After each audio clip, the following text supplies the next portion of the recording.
how to download Fortnite on Android. So if you want to download Fortnite on Android, then first check your internet connection and then open up your browser, or you can go with your Google and then go for the search and search for fortnite.com. And now you need to simply tap on play now. Once you tap on play now, you need to scroll down and you can download that Fortnite application. So to download it, you need to simply tap on download now again.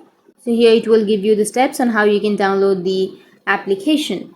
So first you need to simply tap on download anyway and then tap on open the file, and you can allow the source of installing unknown apps, and you can install and open the Epic Games app, and in the Epic Games app you can download the Fortnite and follow the prompts.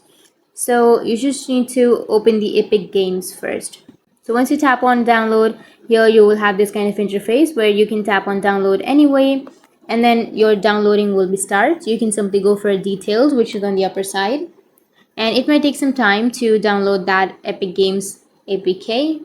Just wait for some time, and once it's downloaded, you can tap on it and tap on install Epic Games Store, and now allow, and here you need to choose the Fortnite, which is on the first, and then tap on install, and you can install the Fortnite from here. So that's how you can download and install the Fortnite on Android. And if you have any questions, feel free to comment below. Thanks for watching.